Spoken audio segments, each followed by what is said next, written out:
नमस्कार, आप देख रहे हैं जन टीवी में प्रीति शर्मा आपके साथ। खबरों को विस्तार से भी जानेंगे, लेकिन शुरुआत करते हैं हेडलाइंस के साथ। 8,275 करोड़ की योजनाओं का शिलान्यास लोकार्पण। देहरादून में मुख्यमंत्री पुष्कर सिंह धामी ने दी सौगात। कोटद्वार में रोड शो में हुए शामिल।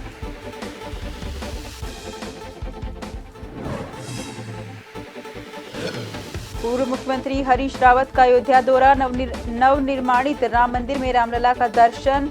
कार्यक्रम वही कैबिनेट मंत्री अग्रवाल ने कांग्रेस पर कसा तंज।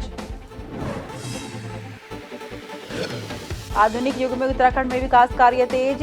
यूपीसीएल ने अपने कदम बढ़ाए आगे। लगेंगे smart prepaid electronic meter. Phone से बिजली बिल पर कर सकेंगे नियंत्रण।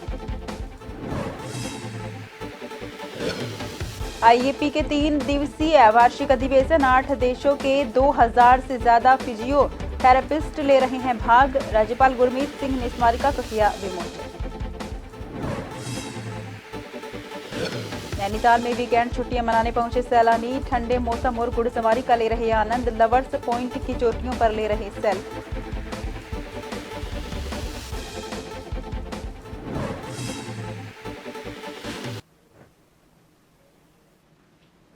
रुक करते हैं खबरों की ओर।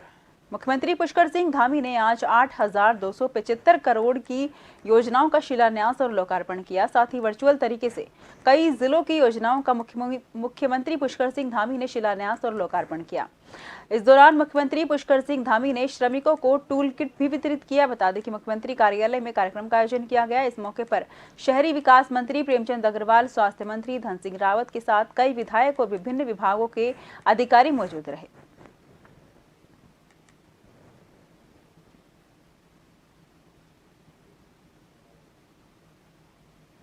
275,000 करोड़ के विभिन्न योजनाओं का शिलान्यास और लोकार्पण हुआ।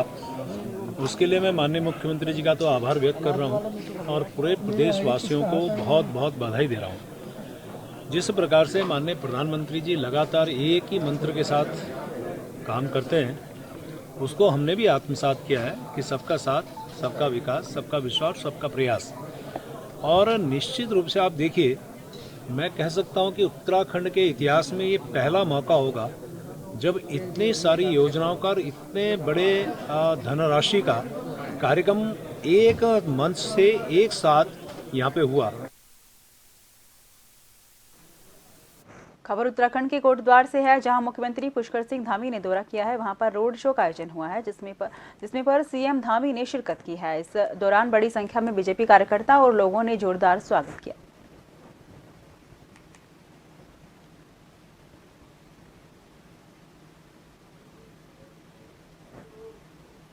उत्तराखंड के पूर्व मुख्यमंत्री हरीश रावत अयोध्या दौरे पर हैं और ऐसे में वो नवनिर्माणित राम मंदिर में रामलला के दर्शन करेंगे, जिसकी जानकारी उन्होंने सोशल मीडिया के माध्यम से दी है। इसके बाद प्रदेश सरकार के कैबिनेट मंत्री प्रेमचंद अग्रवाल ने हरीश रावत समेत कांग्रेस पार्टी पर तंज कसा है और कहा है कि भगवान राम ने विपक्ष को सद्बुद्धि दी है, लेकिन देर आए दुरुस्त आए।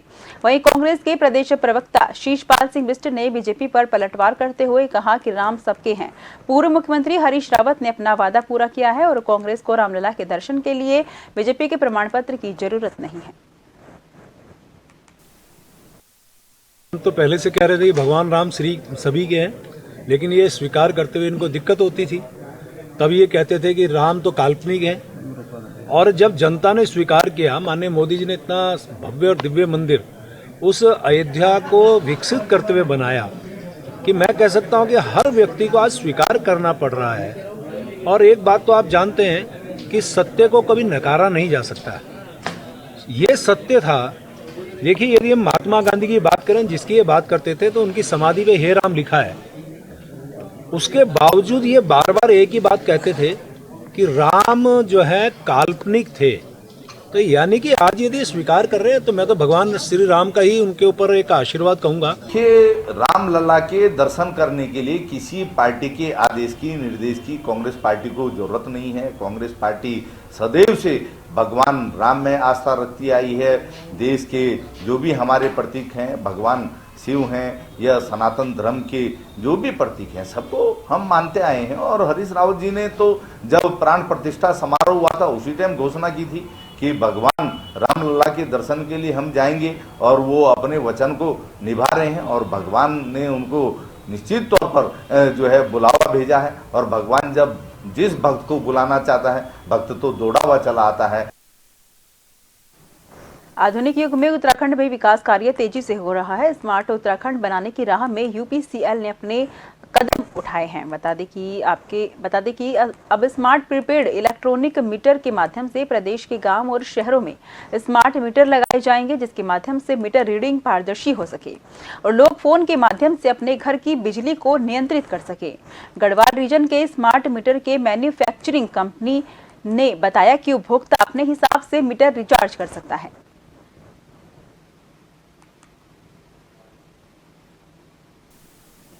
जस्ट लाइक मोबाइल, उसमें कंज्यूमर जो होगा वो अपने मोबाइल ऐप से इसकी पेमेंट करेगा। जितनी पेमेंट करेगा, जितनी उसकी पॉकेट में पैसा है आज के दिन, जो उसका बजट है वो करके और उतनी बिजली वो कंज्यूम करेगा। मीटर रिचार्ज हो जाएगा और उतनी वो बिजली की कंज्यूम करेगा।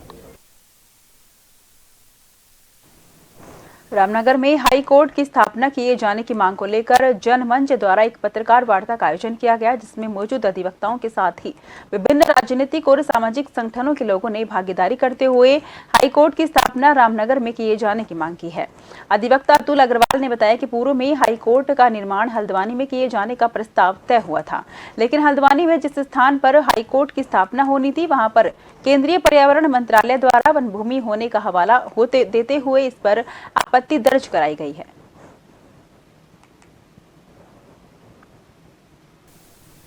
ये हमने युवा कांग्रेस के माध्यम से पूरे प्रदेश में प्रेस कॉन्फ्रेंस और पूरे देश में युवा कांग्रेस आज प्रेस कॉन्फ्रेंस कर रही है। इसमें हमारे युवा न्याय गारंटी, हमारे जो पूर्व राष्ट्रीय अध्यक्ष राहुल गांधी द्वारा युवा न्याय गारंटी दी जा रही है, जिसमें भर्ती भरोसा 30 लाख सरकारी नौकरी, पहली नौकरी पक्की, हर डिग्री में डिप्लोमा धारक 1 लाख रुपए प्रतिवर्ष स्टाइपेंड और गिर इकोनॉमिक में सामाजिक सुरक्षा मिलेगी, युवा रोशनी मिलेगी, जिसमें 5 करोड़ राष्ट्रीय कोष से जिला स्तर में युवाओं को दिए जाएंगे। पेपर लीक जैसे से मुक्ति, ऐसा कानून हमारे देश में आने वाला है और ये लोकसभा चुनाव में हमारे जो कांग्रेस की हमारे युवा को गारंटी जा रही है, इसकी आज हमने लॉन्चिंग कर। उत्तराखंड में आंगनबाड़ी कार्यकर्तियों पिछले महीने से अपनी मांगों के समर्थन में लगातार धरना प्रदर्शन कर रैली निकाल रही हैं। आंगनबाड़ी कार्यकर्तियों की मांग है कि या तो उन्हें 18,000 का मानदेय दिया जाए या उन्हें राजकीय कर्मचारी घोषित किया जाए, जिसके चलते आंगनबाड़ी वर्कर्स 20 फरवरी से कार्य बहिष्कार कर रहे हैं। लगातार हो रहे धरना प्रदर्शन को लेकर महिला सशक्तिकरण और बाल विकास मंत्री रेखा आर्य ने माना है कि आंगनबाड़ी कार्यकर्ती जितनी सेवा करती है उनके हिसाब से मानदेय कम है और इसे बढ़ाया जाना चाहिए।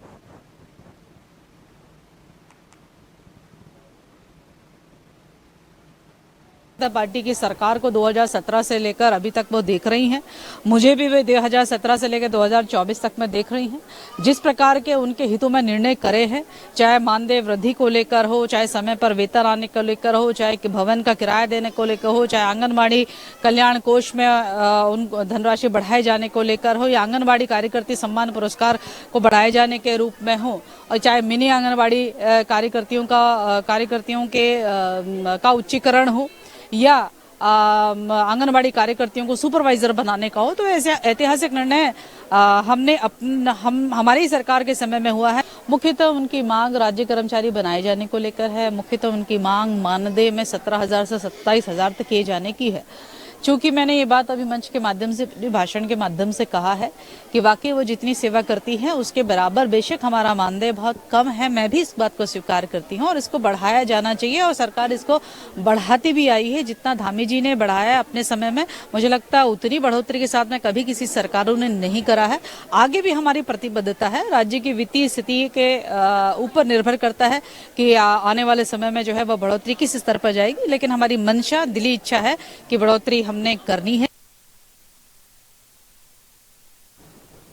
राज्यपाल लेफ्टिनेंट जनरल गुरमीत सिंह ने शनिवार को हिमालयन कल्चरल सेंटर नींबूवाला देहरादून में the Indian association of physiotherapist के 61वें वार्षिक अधिवेशन के में बतौर मुख्य अतिथि प्रतिभाग किया। 3 दिवसीय इस सम्मेलन में देश भर से 2000 से ज्यादा फिजियोथेरेपिस्ट और 8 देशों के डेलीगेट्स प्रतिभाग कर रहे हैं।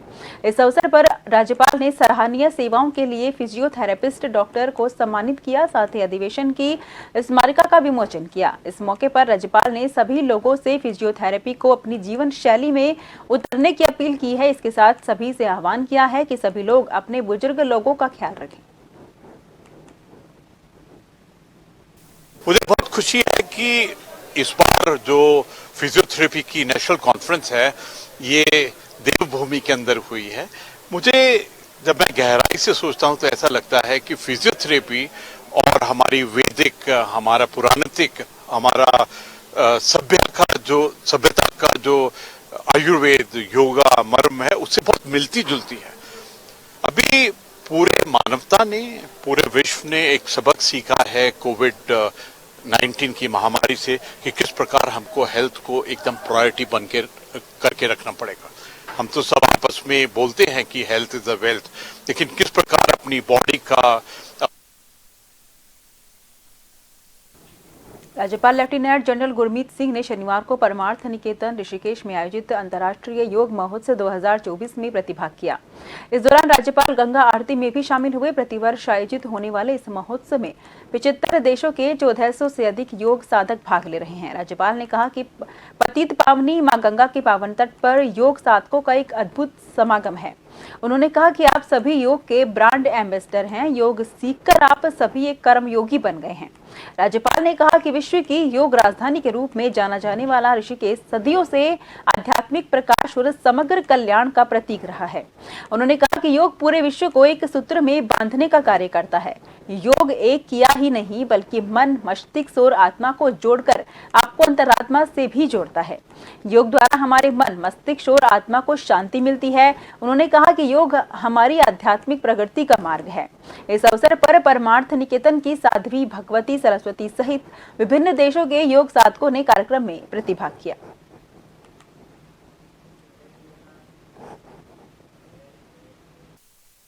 ब्रेक के बाद फिर से आपका स्वागत है। रुक करते हैं खबरों की ओर। कांग्रेस से इस्तीफा देने के बाद मनीष खंडूरी ने शनिवार को बीजेपी का दामन थाम लिया है। मनीष खंडूरी ने 2019 का लोकसभा चुनाव गढ़वाल सीट से लड़ा है, जिसमें उन्हें हार मिली है। मनीष खंडूरी को पूर्व राष्ट्रीय अध्यक्ष राहुल गांधी का करीबी माना जाता है। कांग्रेस में उनकी एंट्री खुद राहुल गांधी ने ही कराई थी। राहुल गांधी ने 2019 में देहरादून में हुई कांग्रेस की रैली में मनीष को सबसे पहले मंच में अपने साथ खड़ा किया। तब मनीष का कांग्रेस ज्वाइन करना बीजेपी के लिए बड़ी चुनौती मानी गई। राहुल गांधी और मनीष खंडूरी की मित्रता को लेकर पूछे गए सवाल पर उन्होंने राहुल गांधी को अच्छा आदमी बताया है, लेकिन खंडूरी ने कहा कि अगर बात देश के नेतृत्व की जाए तो वो बीजेपी और प्रधानमंत्री नरेंद्र मोदी ही कर सकते हैं।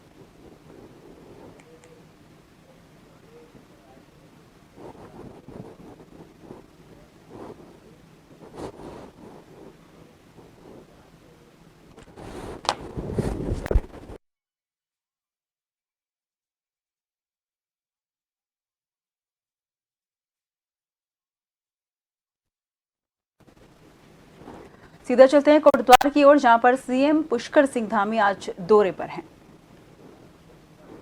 बता दें कि कोटद्वार की ओर रुख करते हैं, जहां पर सीएम संबोधित कर रहे हैं। उनकी कृपा से हमारे सब काम होंगे और कोटद्वार में आज इतना बड़ा आयोजन अपने आप में एक बहुत सुखद संयोग है, जिसमें इतनी बड़ी संख्या में आप सबके मध्य आने का अवसर मिला, आप सबका आशीर्वाद प्राप्त हुआ। आज हमारे प्रधानमंत्री आदरणीय मोदी जी के नेतृत्व में हमने संकल्प लिया है कि हमारी सरकार, आपकी सरकार, आपने उत्तराखंड राज्य के इतिहास में पहली बार एक इतिहास बनाने का काम किया है, एक परिपाटी बदलने का काम किया है। एक जो लगातार ये होता था कि एक चुनाव हुआ, सरकार बदल गई, दूसरा चुनाव आया, फिर सरकार बदल गई। आपने इस मिथक को और इस परिपाटी को तोड़कर एक इतिहास बनाने का काम किया है।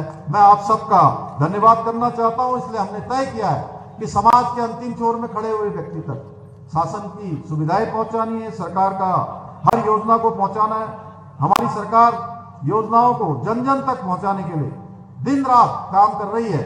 उसी का मैं देखता हूं कि उसका प्रत्यक्ष में जो हमको प्रमाण मिलता है वो आप सबकी उपस्थिति है कि इतनी बड़ी संख्या में आप सब आए हैं, आप सबका स्नेह। और मैं आपको बताना चाहता हूं, आज मैं यहां आने से पहले, आप सबके बीच में आने से पहले, आज पूरे प्रदेश की जो बहुत सारी योजनाएं जो तैयार हो गई हैं, जिनको शुरू होना था, या बहुत सारी योजनाओं का भूमि पूजन और शिलान्यास होना था, लोकार्पण होना था, वो सारा लोकार्पण और भूमि पूजन जिसमें हमारा कोटद्वार भी होगा, पौड़ी जनपद के अन्य स्थान भी हैं, पूरे उत्तराखंड के एक नीति से लेकर माणा तक, मलारी से लेकर सीमांत तक की सारी योजनाएं एक साथ आज हम लोगों ने लोकार्पण और शिलान्यास की है। मैं आपको बताते हुए मुझे खुशी हो रही है कि 8,272 करोड़ की योजनाओं का आज लोकार्पण और शिलान्यास एक साथ हुआ है, जो अपने आप में एक इतिहास है।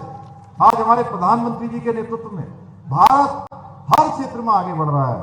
10 वर्षों में उनके नेतृत्व वाली सरकार ने, चाहे वो स्वास्थ्य का क्षेत्र हो, शिक्षा का क्षेत्र हो, निःशुल्क खाद्यान्न हो, निःशुल्क इलाज हो, किसानों के विकास की बात हो, चाहे किसान सम्मान निधि हो, गरीबों के आवास, प्रधानमंत्री आवास योजना में आज तक लगभग 4 करोड़ लोगों को ये आवास मिल चुके हैं।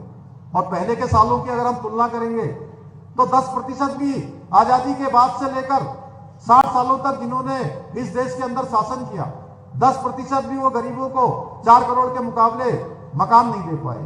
भाइयों बहनों, मोदी जी की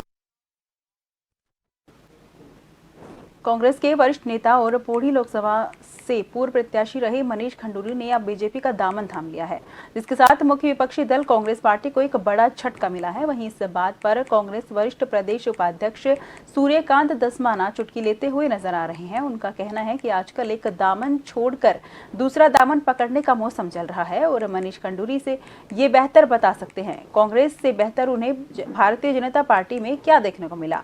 साथ ही उन्होंने बीजेपी पर निशाना साधते हुए कहा कि मनीष खंडूरी ने अंकिता भंडारी हत्याकांड के लिए बीजेपी के खिलाफ पौड़ी लोकसभा में कई 100 किलोमीटर पदयात्रा की और सबसे ये सवाल किया कि वो वीवीआईपी कौन है जिसने अंकिता भंडारी को वेश्यावृत्ति के लिए मजबूर किया और उसके मना करने पर भी हत्या कर दी। तो शायद किसी ने उन्हें ये आश्वासन दिया होगा कि इन सवालों का जवाब बीजेपी में आकर मिल जाएगा।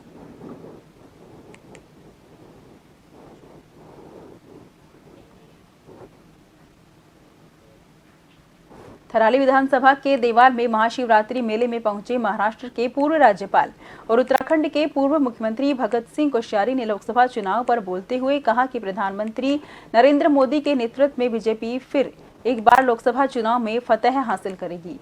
वहीं कांग्रेस पर तंज कसते हुए उन्होंने कहा कि जिस पार्टी ने 60 साल देश पर राज किया उस पार्टी को लोकसभा चुनाव के लिए प्रत्याशी नहीं मिल रहे हैं।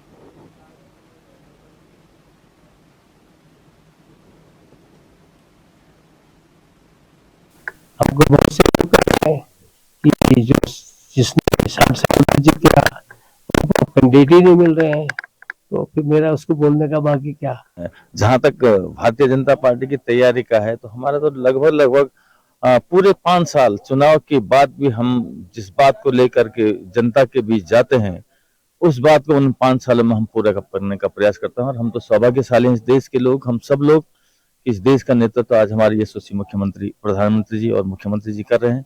जहां देश में उन्होंने इस 10 सालों में जो उन्होंने लोक कल्याणकारी, गली कल्याणकारी और विकास के जो अनवरत कार्य के हैं, निश्चित रूप से आज पूरे देश का एक एक जन इस बात को महसूस कर रहा है।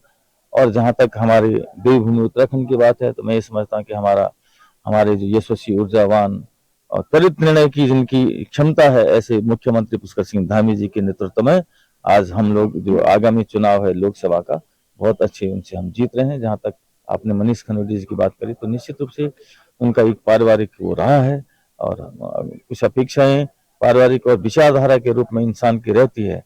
और अगर उन्होंने आज कांग्रेस को अलविदा किया है, उनको छोड़ा है, तो निश्चित रूप से बहुत कुछ उन्होंने सोचा होगा। वो बहुत अच्छे बड़े राजनीतिक परिवार से संबंध रखते हैं। देहरादून के एक निजी होटल में उत्तराखंड सरकार के नियोजन विभाग और उड़ की ओर से मीडिया डायलॉग पर आधारित एक कार्यशाला का आयोजन किया गया। इस कार्यशाला में कूड़ा निस्तारण और मीडिया पर इम्पैक्ट जैसे विषयों पर वक्ताओं ने अपने अपने व्याख्यान दिए। इस मौके पर ठोस कचरा प्रबंधन नीति बनाए जाने पर भी जोर दिया गया। हल्द्वानी स्थित गोलापार में प्रस्तावित उच्च न्यायालय का प्रस्ताव अस्वीकृत हो जाने के बाद अब रामनगर में हाईकोर्ट की संभावनाएं अधिक बढ़ गई हैं। स्थानीय अधिवक्ताओं के अलावा आम जनमानस की मंशा है कि उत्तराखंड का हाईकोर्ट के लिए रामनगर से बेहतर कोई उपयुक्त स्थान नहीं हो सकता। गोलापार व्यापार में भूमि हस्तांतरण में पर्यावरण मंत्रालय द्वारा दिलचस्पी न दिखाने के बाद अब हाईकोर्ट के लिए बहुमंजिले निर्माण का सुझाव दिए जाने के बाद कुमाऊं और गढ़वाल का प्रवेश द्वार रामनगर का दावा भी नैनीताल उच्च न्यायालय के लिए विकल्प के रूप में आ सकता है, जहां तक उपयुक्त भूमि का सवाल है। रामनगर में आमपोखरा, सावलदे आदि स्थानों पर पर्याप्त मात्रा में राजस्व विभाग की भूमि उपलब्ध है। रामनगर के हल्दुआ क्षेत्र में बेलवाल स्पिनिंग मिल की भूमि भी एक अच्छा स्थान हो सकता है। इसका स्वामित्व सिडकुल के पास है। रामनगर में हाई कोर्ट स्थापित करने के लिए अधिवक्ता और स्थानीय नागरिक अपने तरह से तर्क देते हैं।